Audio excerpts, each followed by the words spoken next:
This is your daily real estate syndication show. I'm your host, Whitney Sewell. Today, we've packed a number of shows together to give you some highlights. I know you're going to enjoy the show. Thank you for being with us today. Joshua, welcome to the show. I'm looking forward to this conversation because I know this is like your skill sets are like a up and coming thing. I feel like it's just going to grow and that we all need to know about. Give the listeners a little more about yourself, a little bit of background that you were sharing with me even when we first got on here, because it's very impressive. And I want to dive into, what Bonfire is and hear that from you as well. But first, who is Joshua? Give us a little bit more about you and then we'll jump in. First of all, thank you, Whitney, for having me. Big fan of the show. It's great to be here. And yeah, my background is kind of a combination of real estate and technology and finance. So I worked at a venture capital firm that was doing investing in Internet of Things and buildings and things of that nature. And then Richard Branson had dinner with Al Gore and got freaked out about climate change and wanted to do something entrepreneurial about it and created this quirky company called the Carbon War Room and asked my boss to be the COO of it. And he asked me to come over and run the energy efficiency and buildings division, where we are focused on investing in energy efficiency projects and multifamily office, hotels, et cetera. Did that for 4.5 years. We got acquired. And then I went to a startup called Clean Fund. That's a specialty finance company that provides capital for energy efficiency projects and buildings using a structure called PACE, Property Assessed Clean Energy. And I was there for 4.5 years. We grew from like 2 million to 94 million. In that time, we did the first securitization in industry history. And then all along the way, I was doing my own real estate projects. So in 2011, I bought my first foreclosure. It was in the Berkeley Hills. It was actually a short sale. Great experience, just rolling up my sleeves, being the general contractor on it, finding tenants, leasing them up, being the property manager, et cetera. Started doing more of those, then started doing fix and flips, then started doing the Burr method of buy, rehab, rent, refinance, and built on a portfolio of single family homes.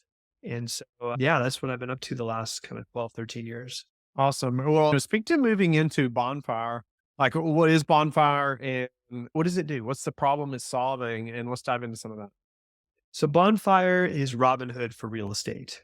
And let me kind of just give the background of why we created this. Many of my friends are in their 30s and 40s. They want to own real estate and they can't because student debt is continuing to follow them and interest rates have doubled the last year and property prices have gone up so much since the pandemic started, et cetera, right? And there's not a lot of supply because of private equity buying up supply, et cetera.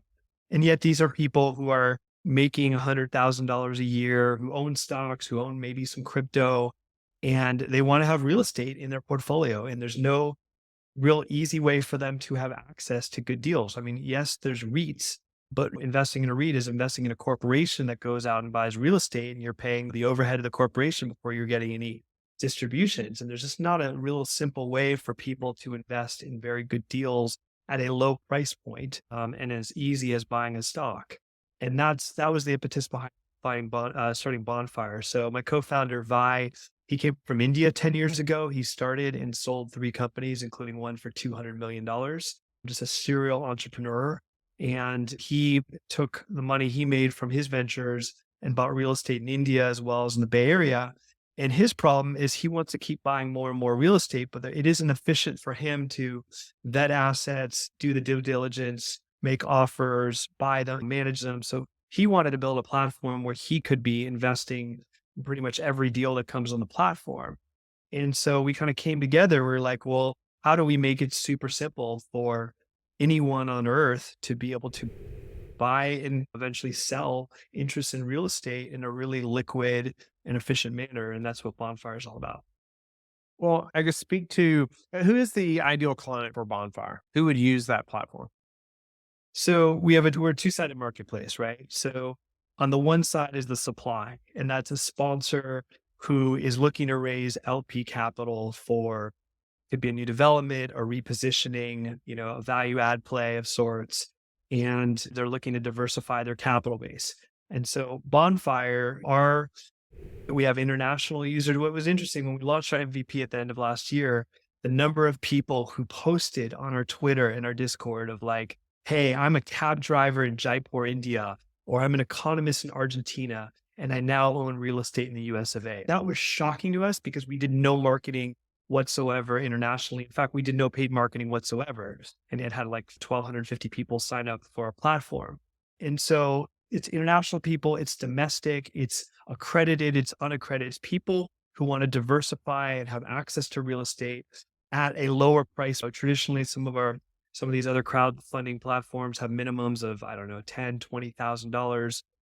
On our first asset, it was $31. This last week, we just sold out an allocation to a $60 million hotel last week.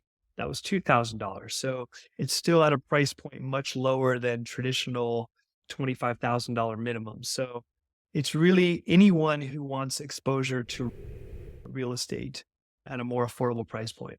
Wow. Okay. Well, I guess why don't you, I guess, break down like blockchain versus tokenization and some of that just a little bit. So listeners who maybe there's some that are new to this, and we've talked about it a few times on the show, but I still think it's such a new thing, especially to our industry, that it's good to hear it again. And then let's dive into a little bit of what that means for the real estate industry, in your opinion. We'll jump in. Yeah, and let me just say that I come about this from a non-technical background. I'm not one of these people who are like all in on crypto, where they're like, crypto is going to be everything everywhere and nothing else matters in the world but crypto. I think that there's so many scams and rug pulls and BS in crypto. And I think it's really important to distinguish what crypto is versus blockchain. Think of the way I think about it is blockchain is like an operating system. So I have a Mac, right? So it's the OS, and things are going to be built upon it, like crypto, like NFTs, like other things, right? Those are applications in the same way that, my OS has Safari, the browser built upon it, and the Word or the Apple version of Word on it. So what blockchain is, it's a ledger, right? It's a ledger of recording data. And because of cryptography, basically you have blocks of data that get recorded. And as another block gets, basically there's a chain that connects blocks of data, and it becomes computationally impossible to reverse it.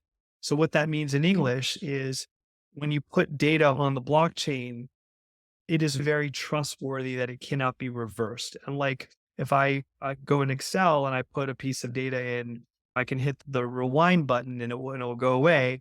With blockchain, it's pretty much computationally impossible. And there's a whole sort of cryptography explanation as to why that is. But if you believe that these blocks of data are irreversible, there's a lot of really cool things that can happen from there, because then you can create this ledger of information that exists publicly that is accurate and trustworthy. I can go into some of the different applications of that, but that's what blockchain is. So how blockchain works and why it's kind of computationally impossible to reverse is these blocks of data are built upon each other in a series of chains. And the chains get validated from all these different computers around the world in a trustless, permissionless manner, in a very decentralized manner. So in order to actually reverse a block on the chain, you'd have to have millions of people come together and conspire to do it. So it's pretty impossible to do it. And there's a lot of really cool things that can happen if one can get our head around that is the case, like tokenization. We can go into what tokenization is and why that matters. Yeah. No, I think it's a great way to explain it. I mean, it's this, what is blockchain? Because like you and I were talking about before we started recording, I think most people, if you haven't read or studied at all about crypto, blockchain, they feel like it's just the same thing, right? They feel like it's one and the same. And so I thought it was good enough how you broke down the one operating on the other and how blockchain can help us. And so talked about, or maybe talk about blockchain versus tokenizing now, or tokens. What is that? Yeah, and just one last thing to riff off from what you just said is, I remember when the internet went mainstream in the late 90s, right? And I was around, and there was a lot of scams on what they called then the World Wide Web, and email scams. And those scams were happening at the sort of application level. So the fundamental technology of the internet was neutral, but people built technologies on top of it that could be used for good or it could be used for scams. And I feel like the same exact thing is happening with blockchain. Blockchain is a neutral technology. and people are building things on top of it. And it's like, some people are going to build really cool stuff. Some people are going to build stuff that's going to be for scams. And so understanding the distinction between blockchain and the things that are built upon it, crypto being one of many different things, is really important. So what is tokenization? Is basically applying blockchain towards what the biggest use case is: real world assets. So how it works is, what we do is we'll take an income producing real estate asset. That's what we're focused on right now. And, let's say, I'm going to make up a number. There's a sponsor looking for $1 million of capital. They're looking for LP capital. And let's say we have 1,000 people in our network interested in the deal. By chopping up the asset into 1,000 pieces, you could call them units, you could call them shares, we call them tokens. And each of these tokens is recorded on has a smart contract embedded in it, and is recorded on the blockchain. And so what happens is, we have 1,000 people come in for $1,000. I mean, it tends to be smaller number of people with bigger dollar amounts, but just for this exercise, let's just go with that. And then we're one LLC on the sponsor's cap table, right? They're not dealing with 1,000 investors, just one, right? And then our investors, each of them have a membership interest in this LLC that's recorded on the blockchain. And these tokens, the token represents an interest in this LLC, right? And when we build out our secondary marketplace, they will be able to sell, if they want to, that interest in the LLC, and have liquidity, because things happen in life before deals get seasoned, right? People get divorced. There's a medical issue. There's opportunity cost. Whatever reason why people might want to get out of, a 3 to 5, 7-year hold. And that's something that blockchain facilitates, versus historically, if I wanted to buy or sell an interest in real estate, I'm having to go down to county assessor's offices, right? I'm having to get notaries and signators and all kinds of other third-party entities. Whereas blockchain, by selling the token through the blockchain, it's instantaneous. It's effectively free. I mean, there's some cost, they call them gas fees, but it's very de minimis. And it's a permanent record of how ownership is conveyed. And that's really what it solves. Yeah, no, that's so interesting. I think I want to talk. We're going to talk in another episode, just so the listeners know. We're going to do a little series here, a couple shows with John, and we're going to talk also more in depth about what should sponsors know, or why should sponsors consider tokenizing their offerings. We're going to go in a few more details there as well. But at the moment, just to dive in here just a little bit more, how do you see the tokenization process and those things growing, and other ways that we should expect it to be used in the future? A great question. There's no shortage of reports that are coming out that say that tokenization is going to be, hundreds of billions of dollars or trillions of dollars of assets will be tokenized by X year. I think it's going to be one of these things. It's almost like solar energy, and that's where I started getting into solar in 2008. And it was like tiny then, but it was growing really quickly. And when things grow 500% a year over year, when they're starting from nothing, no one really pays attention to it, right? Only the sort of a hardcore base of people. And then it hits this inflection point where it's like, it's this obvious thing that it's like that inflection point where everyone's paying attention to it, and it becomes self-fulfilling.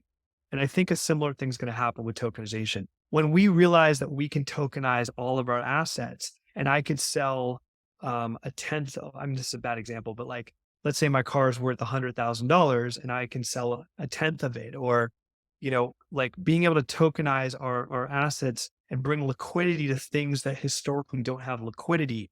Like if I'm an employee at a venture capital backed startup, and the startup raises money, I came in at a $5 million valuation. It's now worth 500. It's very hard for me as an employee to unlock value, right? Same thing with people who have portfolios. Like you could have the grandmother across the street who owns her house free and clear, and it went from $100,000 to $1 million. And she needs $100,000 to pay for her granddaughter's college education, and she doesn't want to get a home equity line of credit, right?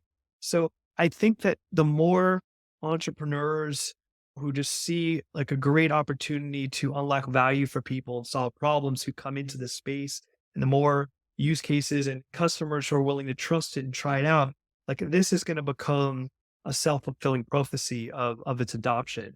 But figuring out the timing of it and when that's going to hit mainstream, I'm not smart enough to do that.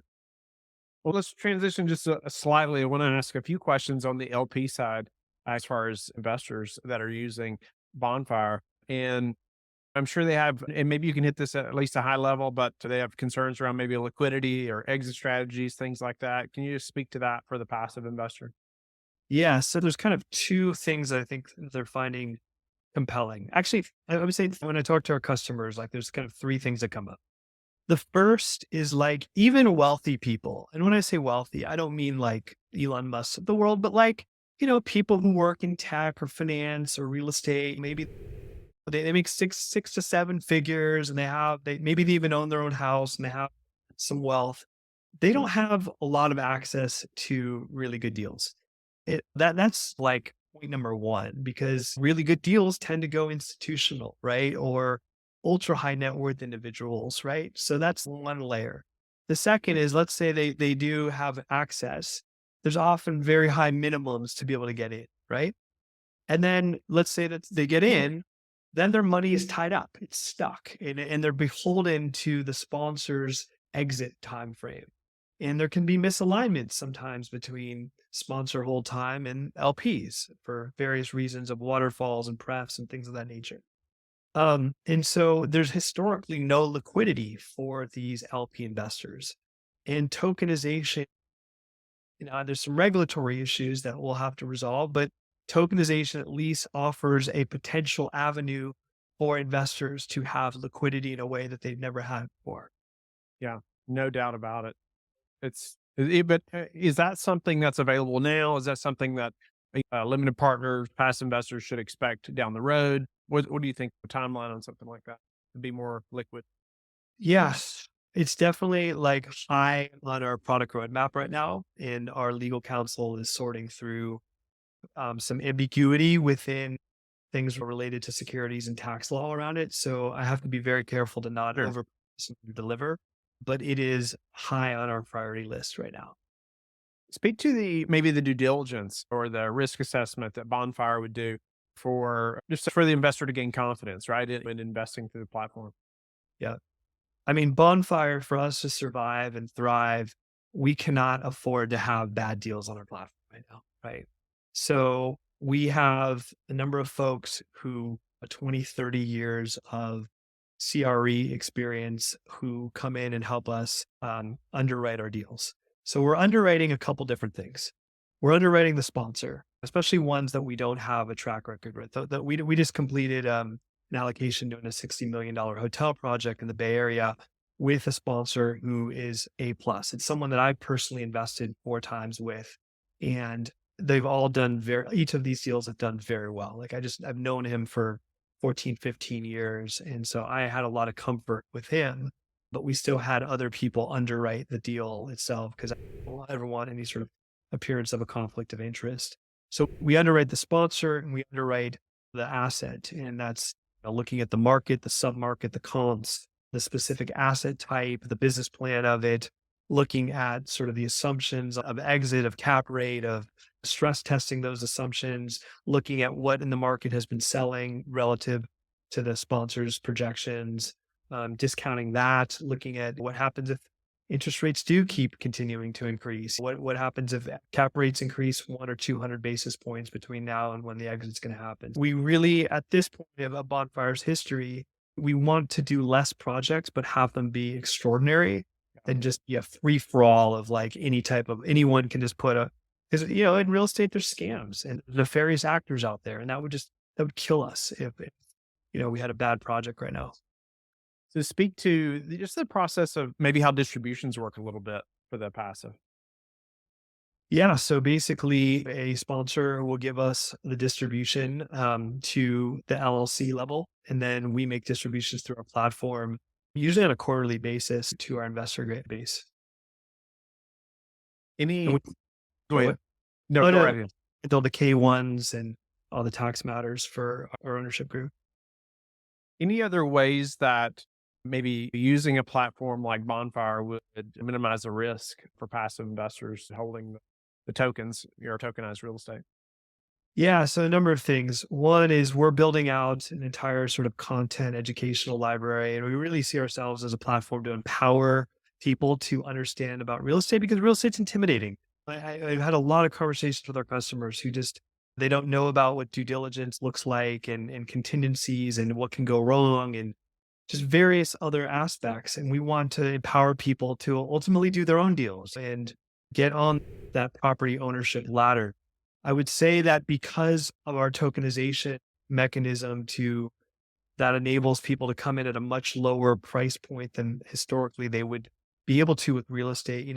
Buying a token for $1,000, $2,000 is much lower risk than 25,000 or 100,000 on some other platforms. So I feel like we offer an opportunity for people to just kind of dabble with owning direct interest in real estate at a low price point. And our team is willing to have one-on-one calls with customers and really kind of explain them how the platform works and answer their own questions and do some light coaching if that's helpful too. Awesome. No, that's great. There's so much education that needs to be done, right? I always learn. I have done this in so many different industries. As far as if your customer is confused, their answer is no. But as far as let's just start with why should sponsors tokenize their offerings? Why should they be considering that now? Yeah, and we'll dive in there. I would say that the biggest draw of tokenization, there's kind of two. The first is access to new forms of capital in the capital stack.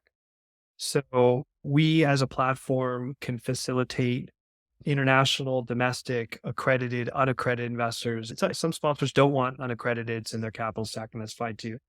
But it's on Bonfire to source this kind of global network of small investors, pull it into one LLC that goes on the capital stack for the sponsor. So they're only ever dealing with the managing partner of the LLC, right? And so we do it in a completely compliant manner with the SEC, et cetera. And we don't charge the sponsor anything, right? And I know that there's other platforms that have like percent listing fee or this or that. We charge them nothing. So there's really zero risk of putting a deal on Bonfire's platform because we'll be able to know within 3 days whether our community wants to fund it or not. And with capital markets drying up right now, debt markets are pretty dry from relative to 6 months ago. And equity investors getting a little skittish about the state of the market and the economy, being able to diversify one's pool of investors is a prudent business sense, right? The second benefit to sponsors, and it will have dependent, some sponsors this will be a benefit for, some it won't, is the potential to have liquidity for the LPs. And there's a lot of complexity and detail around that. But for some sponsors that we're speaking with, it's awkward for them, but from time to time, LPs will call them up and say, "Hey, I really need to get out because I'm getting a divorce or this thing is happening and I need the money."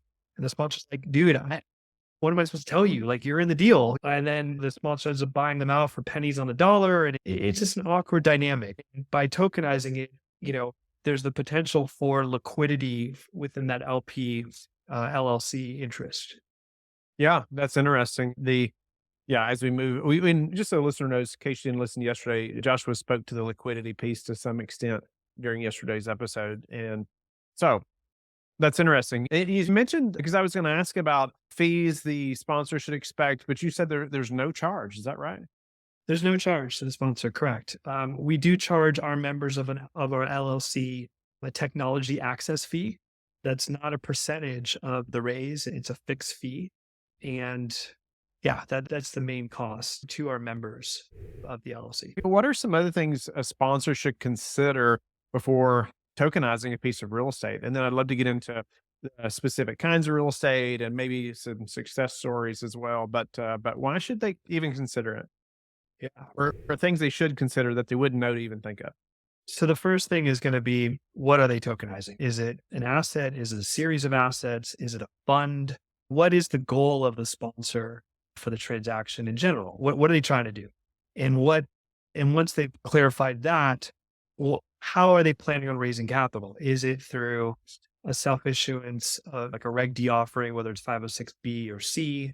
Are they open to unaccredited investors, or is it only accredited, right? So understanding sort of those basic blocks will help inform the tokenization strategy, because we have flexibility whether we can have accredited, unaccredited, international, domestic. So that's where it would begin. How much they looking to raise, et cetera. And then we'd come in and we'd say, great, it looks like an awesome project. Let us tokenize an allocation of it. And what that means is we go out to our investor group and we say, hey, this is the project. Here's some information about it. Maybe we do a webinar with the sponsor, maybe we don't. And then basically our members come together and they submit their commitments for it. They sign a binding off agreement. They wire money into an escrow account, and then that money goes from the escrow account to the sponsor. And let me just clarify, the sponsor gets US dollars, right? So whether our members pay with Ethereum, which is a crypto, and we have other cryptos that people can buy with, or dollars or wire or ACH, regardless, that's turning into dollars for the sponsor. And as mentioned earlier, we don't charge the sponsors anything for this. Wow. Okay. Yeah, it's interesting. What about who have you seen be the most successful? And when I talk about that, I'm meaning the structure of the deal, 506C, B, open to accredited, those types of things. Anything that you've, or even the types of real estate that you all seen to be most successful on your platform? It's a great question because we're still early days. It reminds me, it feels like we're like 1997, 98 with the internet, you know? And so I think a lot is going to change in the coming years. And the more that sponsors can get their head around this and see that this is the future, that the more use cases we're going to start seeing. But what I would say is, without going to geeking too much, there's big trade-offs between 506B and C. C is the easiest to do general solicitation, where a sponsor can blast the deal out to the world, but you can only have accredited investors. And those accredited investors have to submit documentation showing that they're accredited, right? Whether it's tax forms or getting an accountant or a lawyer to attest that they're accredited. 506B is it's a lot easier in the sense that accredited investors only have to just check a box and say, oh, I'm accredited. But the minute you have an unaccredited investor in the 506B, you have to basically create a PM that has disclosure levels akin to being a publicly traded company, right? And we as Bonfire or anyone who's dealing with unaccredited have to determine that they have the knowledge to be able to, and a skill set, a capacity to evaluate the investment. There's this sophistication of sorts. There's a newish method of raising capital from unaccredited. It's called Regulation CF, if folks have heard of that before. It was passed under Obama under this called the Jobs Act, and that enables for an unlimited number of unaccrediteds. But we as a back end have to go through a lot of hoops to be in compliance and make sure that these folks are only investing a certain percentage of their net worth and all that stuff. And that's what Bonfire and our partners do. The sponsor never has to worry about that. It's more of a question of, what is the sponsor specific strategy, and are they flexible with different types of investors coming into the deal? I think in the last episode you mentioned there could be say a $2,000 minimum, right? It made me think about, who sets that minimum? Is that the operator? Is it you all? And I was thinking through, so there's a conversation in our organization now about our minimum, raising that from say 50,000 to 100, and I know a lot of operators who have gone from say 25 and now they're at 250,000 for a minimum. And so I was thinking about how that would work if using a platform like this. Who sets that minimum on your platform? And then how that would work in conjunction if we have a higher minimum and you all have a lower minimum, right?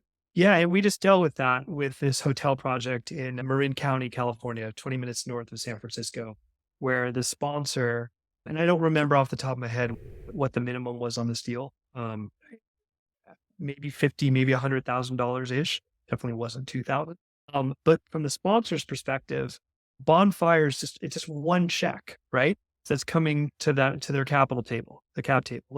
So they're not having to deal with, they're going to give us one K1, and it's incumbent upon Bonfire to make the distributions and the K1s to our community, right? And they're shielded from those members because of the operating agreement that really specifies that we are our own LLC. We are dealing with our members, right? They are completely shielded from the specific LPs within the LP, right? So the sponsor never has to deal with our 50, or on one deal, we had 150 people on the deal. They never have to deal with that. That's on us. And we take that headache away from the sponsor. Nice. What about how communication works? I know that's a question I would want to know because my investors are going to want to know that. If somebody, how does communication work, I guess, from the sponsor about the deal to Bonfire to the investors? What does that process look like? Yeah. Well, so far we've worked with sponsors that we have good relationships with. And we can, if something were to happen, I feel very confident they would pick up the phone and we'd have a conversation. But we have an expectation of quarterly correspondence, like by email, of just kind of how the project's going, just any material updates. And then we communicate that to our investor group. And it's an open conversation with our members around what is the best form of communication within our group. Like someone, we're on this platform called Discord. We have 3,000 people on. It's sort of if you're under 30 Discord, and if you're over 30, it's really this complicated thing. And anyways, what Discord enables us to have is a one-on-one relationship with our customers. And so I do a lot of video chats with our customers, and someone would like, it'd be really helpful to have a quarterly call with Bonfire, not with the sponsor. We won't burden the sponsor with this, but just to learn more about the project and real estate in general. And I said, that's a cool idea. We could do a quarterly webinar or just have more engagement around how real estate works and any updates on the project. That's fine. I don't know if that's scalable long term. In the early days of the company, you do things that don't scale and stay close to your customers. Yeah, as long as the sponsor is giving us quarterly updates, we're happy. Share with the listeners again how they can get in touch with you and learn more about you and Bonfire. Absolutely. By the way, Winnie, thank you so much for having me. I really enjoyed our conversations over the last 2 days. I'm very accessible. Joshua@bonfire.capital is my personal email. www.bonfire.capital is our URL. You can find me on LinkedIn. Just type in Joshua Kagan, or Twitter, Joshua Kagan, I think 1. I'm around, so feel free to reach out anytime. Thank you for being with us again today. I hope that you have learned a lot from the show. Don't forget to like and subscribe. I hope you're telling your friends about the Real Estate Syndication Show and how they can also build wealth in real estate. You can also go to lifebridgecapital.com and start investing today.